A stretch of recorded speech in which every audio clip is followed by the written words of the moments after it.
নবরা পর্ব ৩৫। দিনভর থমথমে গরমে সারা শহর হাঁসফাঁস করছে। বিকেলের দিকে আকাশের গায়ে ভেসে উঠল পেঁজা তুলোর মতো সাদা মেঘের পাল। একটু একটু করে সূর্যের আলো মিলিয়ে যেতে লাগলো। দূরে কোথাও থেকে ভেসে আসা কাকচিলের ডাকে বিকেলটা আরও মায়াময় হয়ে উঠেছে। বাসায় ফিরে জাওদ প্রথমেই হাত মুখ ধুয়ে নিল। তারপর একটু দ্বিধা নিয়ে গুলনুরের ঘরে উকি দিল। আবছায়া অন্ধকারে গুলনুর বিভোর হয়ে ঘুমাচ্ছে। বন্ধু আরাফের সহায়তায় সপ্তাহখানেক হলো তারা এই নতুন বাসায় উঠেছে। এই কয়টা দিনে গুলনুরের সঙ্গে তার কথাবার্তা হয়নি বললেই চলে। সকাল থেকে সন্ধ্যা পর্যন্ত সে কাজের খোঁজে ছুটোছুটি করছে। গুলনুর প্রতিদিন রান্না করে রাখে, জাওদ ফিরে এলে খাবার বেড়ে দেয়। এই পর্যন্তই তাদের যোগাযোগের সীমানা। গুলনুরের ঘুমন্ত মুখ থেকে চোখ সরিয়ে জাওদ নিজের ঘরে গিয়ে বসল। ক্ষুধার জ্বালায় পেট চুই চুই করছে। গুলনুরের ঘরের পাশেই রান্নাঘর। হঠাৎ করে খাবার নিতে গেলে গুলনুর চমকে উঠতে পারে। এই কয়েকদিনে সে লক্ষ্য করেছে, যতই পরিচিত পরপুরুষ হোক না কেন, হঠাৎ করে সামনে পড়লে গুলনুরের মুখে ভয়ের ছায়া নেমে আসে। চোখে মুখে আতঙ্ক দেখা যায়। তাই নিজের ঘর থেকেই মৃদু গলায় ডাক দিল, গুলনুর, গুলনুর। সেই হালকা ডাকেই গুলনুর ঘুম থেকে চমকে উঠল। তড়িঘড়ি করে মাথায় ওড়না টেনে দ্রুত পায়ে এসে কুর্নিশ করল। জাওদের কপালে বিরক্তির ভাঁজ পড়ল। গভীর একটা নিঃশ্বাস ফেলে বলল, আবার কুর্নিশ? কতবার বলবো তোমাকে? যেদিন জমিদার বাড়ি ছেড়ে বেরিয়ে এসেছি সেদিন থেকে আমি আর জমিদার পুত্র নই। এখন আমি তোমার মতোই একজন সাধারণ মানুষ। গুলনুর তাড়াতাড়ি সোজা হয়ে দাঁড়ালো। জমিদার বেগমদের কুর্নিশ করা ছিল তার দৈনন্দিন জীবনের অংশ। তাই যখনই জাওদের পায়ের শব্দ শোনে, যখনই তার ডাক কানে আসে, পা নিজে থেকে এগিয়ে যায়, শরীর আপনা আপনি নয়ে পড়ে। জাওদ একটু নরম স্বরে বলল, আমি জানি এটা তোমার অভ্যাস, কিন্তু এখন আমরা দুজনেই ভিন্ন পরিস্থিতিতে আছি। আমরা বন্ধুর মতো। আমার সামনে তোমার নত হওয়া সাজে না। আর কুর্নিশ করবে না, ঠিক আছে? গুলনুর মাথা নেড়ে সম্মতি জানালো। জাওদ হাত ধুতে এসে জিজ্ঞেস করল, কি রান্না করেছ আজ? গুলনুর দ্রুত রান্নাঘরে গেল। থালায় গরম ভাত বেড়ে পাশে মুরগির ঝোলের বাটি রাখল। ভাতের ওপর একটু ঘি ছড়িয়ে দিতেই চারিদিকে মিষ্টি সুগন্ধ ছড়িয়ে পড়ল। জাওদ মুরগির ঝোল দেখে অবাক হয়ে জিজ্ঞেস করল, মুরগি কোথায় পেলে? গুলনুর খাতা আর কলম নিয়ে লিখল, আরাফ সাহেব সকালে দিয়ে গেছেন। কখন আসছিল? জাওদ খাবারের থালার সামনে বসতে বসতে জিজ্ঞেস করল, সকালে। জাওদ গুলনুরের দিকে তাকিয়ে বলল, তুমিও বসো, একসঙ্গে খাই। কিছুক্ষণ আগে খেয়েছি, আপনি খান। জাওদ মুরগির ঝোলে ভাত মাখতে মাখতে বলল, একটা চাকরি পেয়েছি, কিছুদিন চাকরিটা করি, তারপর তোমাকে সাইন ল্যাঙ্গুয়েজ শেখানোর জন্য একটা ভালো প্রতিষ্ঠানে ভর্তি করাবো। গুলনুর ফ্যাল করে তাকালো জাওদের দিকে। স্পষ্টই সে বুঝতে পারেনি সাইন ল্যাঙ্গুয়েজ বলতে কি বোঝানো হয়েছে। জাওদ তার অবুঝ চাহনি দেখে উৎসাহের সাথে বলল, তোমাকে হাতের ইশারায় কথা বলা শেখাবো। এই যেমন। বলে সে হাত তুলে সালাম আর ধন্যবাদের ইশারা দেখিয়ে দিল। দেখলে, এভাবে ইশারায় কথা বলা শিখলে তুমি সবার সঙ্গে যোগাযোগ করতে পারবে। গুলনুর শুধু মাথা নাড়ালো। তখন শহরে বধির ও মুখ প্রতিষ্ঠান খুব বেশি ছিল না। আজ চৌরাস্তার মোড়ে জাওদ একটা এনজিও দেখেছে, যারা বধির মুখদের জন্য কাজ করে। সেখানে গুলনুরকে ভর্তি করিয়ে দিলে হয়তো সে নতুন জীবনের স্বাদ পাবে। হঠাৎ জাওদের মাথায় একটা চিন্তা খেলে গেল। গুলনুর তো জন্মগত বোবা নয়, আঘাতের কারণে সে কথা বলতে পারে না। ওর তো চিকিৎসা করা যাবে। গুলনুরের কণ্ঠস্বর কেমন হবে? তার এই মায়াবী মুখের মতোই কি মিষ্টি হবে তার গলার স্বর? জাওদ চোখ তুলে তাকালো গুলনুরের দিকে। গুলনুর তখন নিজের নখ খুঁটছে। জাওদ গলা পরিষ্কার করে বলল, গুলনুর, আমি তোমার চিকিৎসা করাবো। তুমি আবার কথা বলবে, তখন আর ইশারায় কাউকে কিছু বোঝাতে হবে না। একটু থেমে নিচু স্বরে বলল, তবে সেজন্য টাকা পয়সার প্রয়োজন, জোগাড় করতে একটু সময় লাগবে। গুলনুর মাথা নাড়ালো। তার কাছে জাওদের সিদ্ধান্তই চূড়ান্ত। নিজের মতামত প্রকাশ করার সাহস বা অভ্যাস কোনোটাই তার নেই। সে শুধু লিখল, এত দৌড়াদৌড়ি করবেন না, আপনার পিঠের ক্ষতটা এখনও শুকায়নি। জাওদ খেতে খেতে হাসল, বলল, মনের ক্ষতই এতদিন ধরে টাটকা হয়ে আছে, তবুও তো বেঁচে আছি, শ্বাস নিচ্ছি। দেহের ক্ষত আর কতটুকু। খাওয়া শেষ করে উঠতে গিয়ে লক্ষ্য করল গুলনুর অনেকটাই রোগা হয়ে গেছে। সে উঠে যাচ্ছিল, এমন সময় গুলনুর গামছা নিয়ে এলো। জাওয়াত কিছুক্ষণ ভেবে জিজ্ঞেস করল, গুলনুর, তুমি কি আমার উপর অসন্তুষ্ট? গুলনুর আবারও সেই অবুঝ চোখে তাকালো। জাওয়াত বলল, এই যে তোমাকে নিয়ে এসে আমার এই অনিশ্চিত জীবনের সঙ্গে জুড়ে দিলাম, সেজন্য। ওই বাড়িতে তোমার অনেক সঙ্গী ছিল, স্বাধীনভাবে চলাফেরা করতে পারতে, খাওয়া দাওয়া সবই ছিল। জাওয়াদের কণ্ঠ রুদ্ধ এলো। আমি বাধ্য হয়ে এই সিদ্ধান্ত নিয়েছি। বাবা যা বলেছেন, তারপর ওই বাড়িতে থাকা আমার পক্ষে সম্ভব ছিল না। আর তোমাকে একা রেখে এলে। জাওয়াদের চোখে উদ্বেগ ফুটে উঠল। মা তোমাকে কিছুতেই বাড়িতে রাখতেন না। মা আমাকে জীবন দিয়ে ভালোবাসেন। উনি কতটা জেদি আমার চেয়ে বেশি কে জানে। মনে মনে এটাই ধরে নিতেন তোমার কারণেই আমি ঝগড়া করে বাড়ি ছেড়েছি। তখন তোমার জীবন জাহান্নামে পরিণত হতো। জাওয়াত চুপ করে গেল। এই বাড়িটা আরাফের চাচার, তাই সহজেই ভাড়া পেয়ে গেছে। নইলে গুলনুরকে কি পরিচয় দিয়ে বাড়ি ভাড়া নিত? তাছাড়া এভাবে আর কতদিন চলবে? সে ধীরে ধীরে বলল, সমাজের চোখে দুজন অবিবাহিত ছেলে মেয়ে একসঙ্গে থাকা অশোভন, কিন্তু আমরা তো জানি আমরা কতটা শুদ্ধ। তাই আমার একসঙ্গে থাকতে কোনো সমস্যা নেই। আমি তোমাকে প্রতিষ্ঠিত করতে, স্বাভাবিক একটা জীবন দিতে সব কিছু করব। কিন্তু যদি তোমার কোনো অস্বস্তি হয়, যদি কোনো খারাপ অনুভূতি হয়, তবে খোলাখুলি বলতে পারো। আমি চেষ্টা করব অন্য কোনো ব্যবস্থা করা যায় কিনা। গুলনুর লিখল, কি করবেন? জাওয়াদের চোখ মেঝেতে। নিজের ঘাড় মাসাজ করতে করতে বলল, পুনর্বাসন কেন্দ্রের খোঁজ নিব। সেখানে অসহায় মানুষদের সাহায্য করা হয়। তুমি অনেক নারীদের সঙ্গে থাকতে পারবে, নতুন অনেক কিছু শেখার সুযোগ পাবে, নিরাপদ জায়গা। আর বাইরে থেকে আমিও। গুলনুর তড়িৎবেগে লিখল, সেটাই করুন। শব্দ দুটি পড়ে জাওয়াদের চোখ দুটি সজল হয়ে উঠল। গুলনুর তার সঙ্গে থাকতে চায় না। তার সমস্ত অনুভূতি যেন থমকে দাঁড়ালো। নিজেকে বোঝানোর চেষ্টা করল, গুলনুরের চাওয়াই সঠিক, তারা একসঙ্গে থাকতে পারে না। কিন্তু গুলনুর তার সঙ্গে থাকতে আগ্রহী নয়। এই সত্যটা কেন এত তীব্রভাবে বুকে বিচ্ছে? জাওয়াত ভারী গলায় বলল, ঠিক আছে, আমি খোঁজ নেব। গুলনুর নীরবে নিজের ঘরে চলে গেল। নাভেদ হাত মুঠো করে দাঁড়িয়ে আছে। তার শরীর থেকে টপ টপ করে ঘাম ঝরছে। জমিদারদের চোখে নিজেকে সৎ প্রমাণ করতে গিয়ে গোলামের মতো খাটছে দিনরাত। কিন্তু যার জন্য এত কিছু, সেই জুলফা তাকে এড়িয়ে যাচ্ছে প্রতিনিয়ত। কিছুতেই মুখোমুখি হওয়া যাচ্ছে না, কথা বলা তো দূরের কথা। যেখানেই দেখা হোক না কেন, বাগানে, বৈঠকখানায়, অন্দরমহলের সামনে, জুলফা কোনো না কোনো অজুহাত খুঁজে বের করে সরে পড়ে। শুধুমাত্র জুলফার জন্যই তো সে তার সমস্ত পরিকল্পনা বদলে ফেলেছিল। কেন এমন হচ্ছে?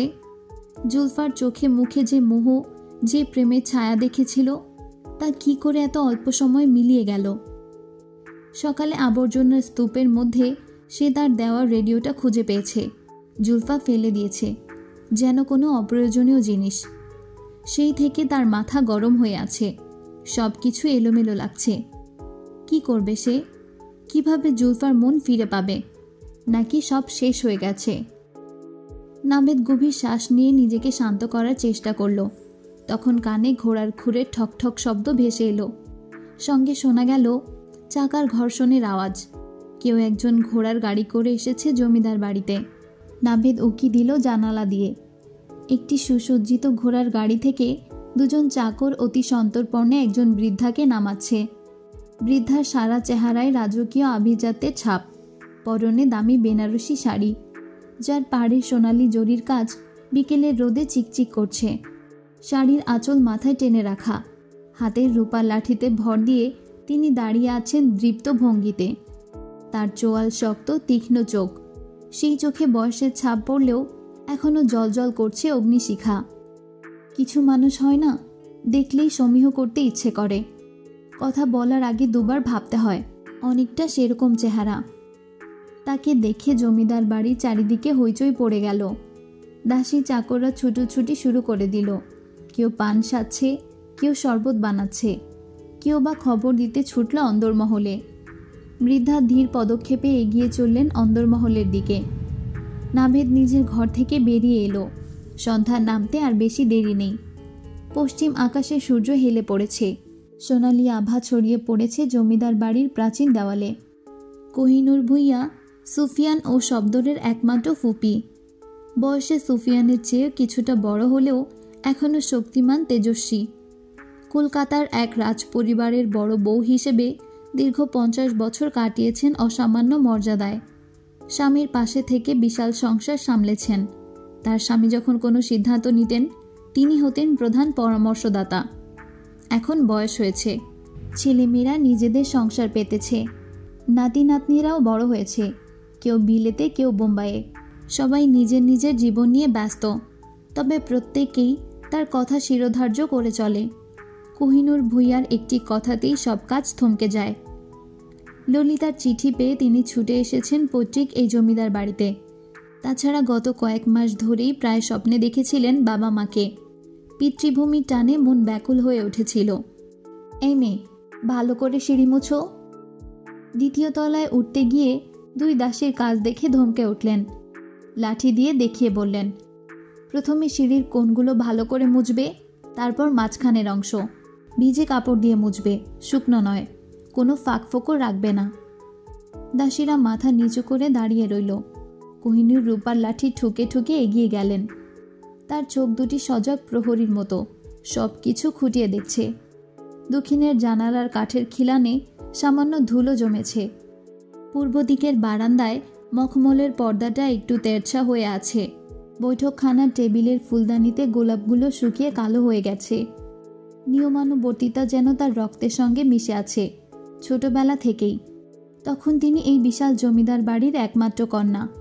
বাবা বলতেন, আমার কোহিনূর হীরার চেয়েও দামি। সেই থেকে নাম হয়ে গেল কোহিনূর। বাবার শেখানো শৃঙ্খলা, নিয়মনিষ্ঠা সব কিছু এখনও অক্ষুণ্ণ। একটা গভীর দীর্ঘশ্বাস বেরিয়ে এলো বৃদ্ধার বুক থেকে। এত বড় জমিদার বাড়ি, এত নাম যশ প্রতিপত্তি, কিন্তু একটাও যোগ্য বউ এলো না এই বংশে। তার ভাইয়ের বউ থেকে সুফিয়ানের বউ ললিতা বিয়ের পর থেকেই হাওয়ায় ভাসছে। না আছে গৃহকর্মের ধার, না আছে কোনো দায়িত্বজ্ঞান। আর শব্দর, তার কথা ভাবলেই বুকের ভেতরটা মুচড়ে ওঠে। 40-এর বেশি বয়স হলো, একটাও ভালো সম্বন্ধ পছন্দ হলো না। কত ঘরের কত মেয়ে এলো, কত জমিদার বণিক পাত্রী দেখাতে এলো, সব ফিরিয়ে দিল। আর এখন নাকি কোন গরিব ঘরের মেয়েকে বিয়ে করে এনেছে। শুধু শুনেছেন, চোখে দেখেননি। কেমন সেই মেয়ে, কোন বংশের, কি শিক্ষা দীক্ষা? চারপাশে দৃষ্টি বুলালেন কোহিনূর। কেউ নেই। পিছনে তার বিশ্বস্ত ঘোড়া সওয়ার আসাদ নীরবে দাঁড়িয়ে আছে। পথে ঘাটে গাড়ি চলন বেড়েছে। তিনি এখনও ঘোড়ার গাড়িতেই যাতায়াত করতে পছন্দ করেন। আসাদ ছেলেটি বিশ্বস্ত, তার প্রতিটি যাত্রার সঙ্গী। তুমি বাইরে থাকো। আসাদকে নির্দেশ দিয়ে তিনি ললিতার ঘরে ঢুকলেন। ললিতা শয্যাশয়ী, ছেলের শোকে ভেঙে পড়েছেন। একমাত্র ছেলে জাওদকে তিনি প্রাণ দিয়ে ভালোবাসেন। একবার হারিয়ে তাকে খুঁজে পেয়েছিলেন, এখন আবার হারিয়ে ফেলেছেন। সুফিয়ানের পায়ে ধরেও ছেলেকে ফিরিয়ে আনাতে রাজি করতে পারলেন না। এই জীবনে বেঁচে থাকার মতো আর কি বাছে তার? চোখের নিচে কালি পড়েছে, মুখ শুকিয়ে গেছে। বিছানার পাশের টেবিলে খাবার ভর্তি থালা, খাওয়ার রুচি নেই। মায়ের এই করুণ অবস্থা দেখলে জাওদের হৃদয় কি গলবে? কোহিনূর বিছানা থেকে কিছুটা দূরে বসলেন। তাকে দেখে ললিতার নিস্তেজ চোখে আলো ফুটে উঠল। তিনি উঠে বসার চেষ্টা করলে কোহিনূর শক্ত গলায় বললেন, শুয়ে থাকো, এই অবস্থায় উঠে বসতে হবে না। ললিতা তবুও মাথা তুলে অসহায় কণ্ঠে বললেন, আপনি এসেছেন? আপনি আমার ছেলেকে ফিরিয়ে আনুন। জাওদের বাবাকে বোঝান, আমার ছেলে ছাড়া আমি। কান্নাকাটি করো না, প্রথমে সুস্থ হও, তারপর কথা হবে। ললিতা কাতর স্বরে বললেন, আপনি তো জানেন আমার জাওয়াদ কত ভালো ছেলে। ও কখনো। জাওয়াদ নিজের পথ নিজেই বেছে নিয়েছে, ওকে তো আটকে রাখতে পারোনি। এখন কান্নাকাটি করছো কেন? তিনি উঠে দাঁড়ালেন। দরজার কাছে গিয়ে হঠাৎ থমকে দাঁড়িয়ে ফিরে তাকালেন। বললেন, আমি তোমার অনুরোধে আসিনি। আমি এসেছি আমার বাবার জমিদারি বাঁচাতে। এই জমিদারি আমার পিতৃপুরুষের সম্পত্তি। জাওদকে বাড়ি থেকে তাড়িয়ে দেওয়ার অধিকার তোমাদের কারণ নেই, না তোমার না সুফিয়ানের। ললিতা অসহায়ভাবে বিছানায় শুয়ে রইলেন। কোহিনূর আবার বললেন, জাওদ যদি ফিরেও আসে তবে সেটা হবে ওর নিজের ইচ্ছায়, কারো অনুরোধে নয়, কারো আদেশে নয়। ওকে শুধু চেনাতে হবে ও কোন বাড়ির ছেলে, ওর পূর্বপুরুষরা কারা, তারা কি ছিল, যেটা তোমরা পারোনি। কথা শেষ করেই ঘর থেকে বেরিয়ে গেলেন। পূর্ণিমার রাত, আকাশে টলটলে জ্যোৎস্না। 3 তলা বাড়ির ছাদে একা বসে আছেন রাজ্জাক, হাতে দেশি মদের বোতল, চোখে জল। মাঝে মাঝে উঁচু করে বোতল ধরে ঢকঢক করে খাচ্ছেন। তারপর আকাশের দিকে তাকিয়ে অশ্রুসিক্ত চোখে বিড়বিড় করে কিছু বলছেন। হঠাৎ ধপ করে একটা শব্দ হলো। শব্দটা এলো ছাদের চিলেকোঠা থেকে। রাজ্জাক চমকে উঠলেন। মদের ঝোঁকে ধীরে ধীরে উঠে দাঁড়ালেন। পা টলছে, তবু টলতে টলতে এগিয়ে গেলেন চিলেকোঠার দিকে। দরজার সামনে দাঁড়িয়ে ধীরে ধীরে টোকা দিলেন। ভেতর থেকে অস্পষ্ট অদ্ভুত শব্দ ভেসে আসছে। আবার টোকা দিলেন। নীরবতা। শুধু দূরে কোথাও একটা কুকুর ডাকছে। হঠাৎ রাজ্জাকের মনে পড়ে গেল 5 বছর আগে সেই ঘটনাটা। বুকের ভেতর ধক করে উঠল। এবার তিনি জোরে জোরে দরজায় ধাক্কা দিতে শুরু করলেন। দরজা খোলো, খোলো বলছি। কেউ দরজা খুলল না। তিনি দ্রুত জানালার ভাঙা ফাঁক দিয়ে উকি দিলেন ভেতরে। যা দেখলেন তাতে তার মুখ দিয়ে আর্তনাদ বের হয়ে এলো। হাত থেকে মদের বোতল পড়ে চুরমার হয়ে গেল। তিনি প্রাণপণে ছুটে গেলেন সিঁড়ির দিকে। অরিজিৎ বিকাল থেকে ঘরের কোনায় রাখা পুরনো রোটারি ফোনটা নিয়ে ব্যস্ত। শ্রুতির সঙ্গে 8 ঘন্টা কথা বলার পর সে হ্যান্ডসেট নামিয়ে ফের ডায়াল ঘোরাতে শুরু করলো। এবার শিউলির পালা। শিউলি, আজ কলেজে গেলে না কেন? কিছু কাজ ছিল। তাছাড়া তুমি তো সকালে ফোন করবে বলেছিলে, করনি কেন? কথা চলতে থাকে। এক সময় শিউলির কণ্ঠ নরম হয়ে এলো। ঠিক তখনই অরিজিতের চোখ পড়ে ঘড়িতে। প্রায় 8 ঘন্টা হয়ে গেছে। সে হুট করে কথা শেষ করে ফোন রেখে দিল। এবার হাত আবার ডায়ালের দিকে যায়।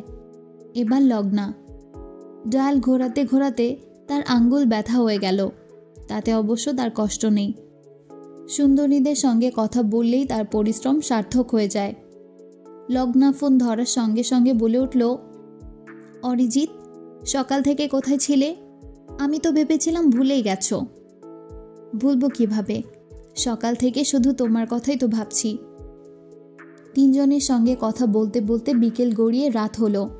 খাওয়া দাওয়া শেষ করে অরিজিৎ পকেট থেকে একটা দোমড়ানো কাগজ বের করলো। কাগজে লেখা নাম্বারটা নতুন। গতকাল রাতে পরিচিত এক দোকানদারের কাছ থেকে জোগাড় করা। মেয়েদের সঙ্গে আলাপ জমানোর একটা অদ্ভুত ক্ষমতা আছে অরিজিতের। তার বয়স কম হলেও কণ্ঠ বেশ পরিণত ও আকর্ষণীয়। তার গলা শুনেই যে কোনো রমণী মুগ্ধ হয়ে যায়। ডায়াল ঘোরাতে ঘোরাতে অরিজিৎ ভাবল, আজ কি বলবে? হ্যালো। ওপার থেকে একটি কোমল কণ্ঠস্বর। অরিজিৎ দেয়ালে হেলান দিয়ে চোখ বুজে বলল, কথা বললেন নাকি বুকে তীর ঢুকালেন? জি। মিঠির গলায় বিস্ময়। আপনার গলার স্বর শুনে মনে হচ্ছে স্বর্গ থেকে দেবী নেমে এসেছে। কে বলছেন আপনি? আমি একজন কবি। দেখা হলে চিনবেন। ঠিক উত্তম কুমারের মতো সুদর্শন। তাই? আপনার কণ্ঠস্বর শুনে আমার মনে কবিতা জেগে উঠেছে। আচ্ছা, শুনি একটা। অরিজিৎ গলা পরিষ্কার করে বলল, চাঁদের আলোয় স্নান করা তোমার গলার স্বর, বাতাসে ভেসে আসা তোমার সুরের লহর। বাহ, আপনি তো দারুণ কবিতা বলেন। অরিজিৎ উৎসাহিত হয়ে বলল, আপনার নামটা জানতে পারি? আমার নাম অরিজিৎ। আমি ইউনিভার্সিটিতে পড়ি। হঠাৎ ওপার থেকে একটা কর্কশ মহিলার কণ্ঠ ভেসে এলো, এই হারামজাদা, তুই আমার মেয়ের বয়স জানিস? 11 বছর। অরিজিৎ থতমত খেয়ে গেল। গলার কথা আটকে গেল। এই চিকন গলাটা একটা 11 বছরের মেয়ের ছিল? ছি ছি। আমার স্বামী পুলিশের ডিএসপি। এক্ষুনি তোর ঠিকানা বের করে তোকে ধরতে পাঠাচ্ছি, তারপর দেখবি তোর কবিতার শক্তি কত। না আন্টি প্লিজ, ভুল হয়ে গেছে। সরি না ছাই, তোর বাপের নাম কি, কোথায় থাকিস, নাকি পুলিশ দিয়ে খুঁজে বের করব? অরিজিৎ তাড়াতাড়ি ফোন রেখে দিল। হাত পা কাঁপছে। বাইরে রাত গভীর হচ্ছে, গায়ে ঠান্ডা ঘাম। যদি সত্যি পুলিশের ঝামেলায় পড়ে, রাজ্জাক কাকা যদি জানতে পারেন, উফ, ভাবতেই বুক শুকিয়ে যাচ্ছে। হঠাৎ দরজায় প্রচণ্ড শব্দ। খোল, জলদি দরজা খোল। রাজ্জাক সাহেবের কণ্ঠস্বর। দরজা খুলতেই রাজ্জাক ঝড়ের বেগে ঢুকলেন। পেছনে দারোয়ান কামাল। দুজনের চোখেই আতঙ্ক। চল, উপরে চল, হাঁপাতে হাঁপাতে বললেন রাজ্জাক। চিলে কোঠায়? তিনজন ছুটল উপরের দিকে। রাজ্জাকের হাতে টর্চ, পেছনে কামাল আর অরিজিৎ। চিলে কোঠার সামনে এসে থমকে দাঁড়ালো। ভাঙ্গো, দরজা ভাঙ্গো, চিৎকার করে উঠলেন রাজ্জাক। কামাল আর অরিজিৎ মিলে দরজায় ধাক্কা দিতে লাগলো। একবার, দুইবার, তিনবার। চতুর্থ ধাক্কায় দরজা ভেঙে গেল। টর্চের আলোয় যা দেখল, তাতে তিনজনের মুখ থেকে আর্তনাদ বের হয়ে এলো। জলদি জলদি! রাজ্জাক ছুটে গিয়ে দেহটা ধরলেন। অরিজিৎ দড়ি কাট, কামাল ধর ওকে। অরিজিৎ আশেপাশে চোখ বুলিয়ে একটা চাকু পেল, সেটা দিয়ে দড়ি কাটতে লাগলো। হাত কাঁপছে, দেহটা খুব ভারী। তিনজনে মিলে ধরে রাখলো। বাজবে, এখনো বাজবে। রাজ্জাক সাহেবের গলা কাঁপছে। গাড়ি, গাড়ি লাগবে। আমি যাচ্ছি স্যার।